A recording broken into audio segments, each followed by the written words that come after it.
ஜய ஜய சங்கர ஹர ஹர சங்கர. தெய்வத்தின் குரல் 5ஆம் பகுதி. அவதார நன்னாள்.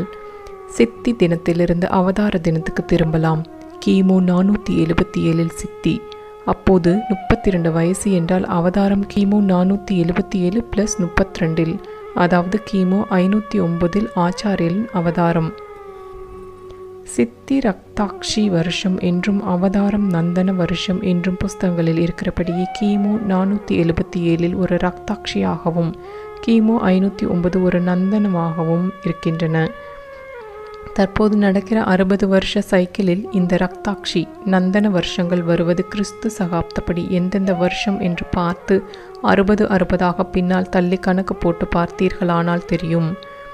ஒருவர் பிறக்கும் மாசம், பக்ஷம், திதி ஆகியவற்றை கடபயாதி சங்கையில் குறிப்பிட்டே அவருக்கு நாமகரணம் செய்வதாக மலையாளத்தில் ஒரு வழக்கம் உண்டு.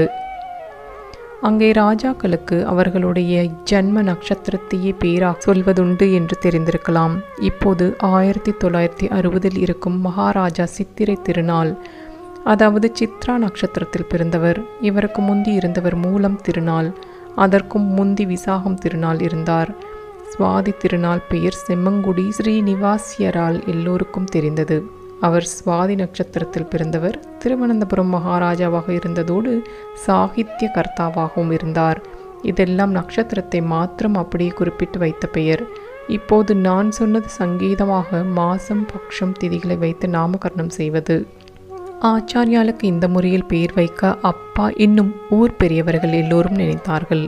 அவர் பிறந்தது வைகாசி, அதாவது 2வது மாசம். அது சுக்லபக்ஷம். 2 பக்ஷங்களில் சுக்லபக்ஷம் 1, கிருஷ்ணபக்ஷம் 2.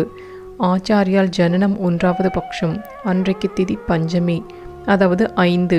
ஆகவே 2, 1, 5 அதையே தலைகீழாக்கி 5, 1, 2 என்பவற்றை கடபயாதி முறையில் குறிப்பிடும் அக்ஷரங்களை சேர்த்து அவருக்கு பெயராக வைத்துவிட வேண்டும் என்று நினைத்தார்கள்.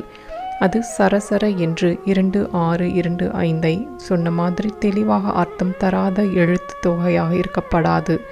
பல என்று 32ஐயும் பலனையும் ஒருங்கை குறிப்பதாக சொன்னது போல் அர்த்தமுள்ள வார்த்தையாகவும், அதாவது வாஸ்தவத்திலேயே மனுஷர்களுக்கு வைக்கும் தெய்வ பெயராகவும் இருக்க வேண்டும் என்றும் நினைத்தார்கள். அப்படி செலக்ட் பண்ணியதுதான் சங்கர என்பது. 2ஆம் மாசம், 1ஆம் பக்ஷம், 5ஆம் திதி என்பதை திருப்பி 5, 1, 2 என்பதற்கான எழுத்துக்களை கொண்டுதானே இந்த பெயரை வைத்ததாக சொன்னேன். அதெப்படி என்று பார்க்கலாம். சங்கர என்பதில் மெய்யெழுத்தான இங்கை நீக்கிவிட வேண்டும். இந்த சங்கையில் எப்போதும் மெய்யெழுத்துக்கு வேல்யூ கிடையாது, அதை தள்ளிவிட வேண்டும். அப்படி செய்தால் ச, க, ர என்று 3 எழுத்துக்கள் நிற்கின்றன. ச என்பது யாத்யஷ்ட பிரகாரம் ய, ர, ல, வ, ச என்று 5ஐ குறிப்பிடுகிறது. அதுவே பஞ்சமி திதி. க என்பது காதி நவவில் 1வது எழுத்து, அதனால் அது 1வது பக்ஷமான சுக்லபக்ஷத்தை காட்டுவது. ர என்பது யாத்யஷ்ட பிரகாரம் ய, ர என்பதாக 2, அதுதான் 2வது மாசமான வைகாசி. பரமேஸ்வரன் இப்படி ஒரு சமயத்தில் போய் பிறந்தாலே தான் லோக சங்கரனாக விளங்கப் போவதற்கு பொருத்தமாக பெயர் வைப்பார்கள் என்று திட்டம் போட்டு அவதார தினத்தை அமைத்து கொண்டிருக்கிறான். சங்கர ஜெயந்தி எல்லா ஜெயந்திகளிலும் விசேஷம்தான் என்று ப்ரூவ் பண்ணுவது போல ஜெயந்தியே சங்கர என்று அமைந்திருக்கிறது. சங்கர ஜெயந்தி, ஜெயந்தியே சங்கர. ஜெய ஜெய சங்கர ஹர ஹர சங்கர.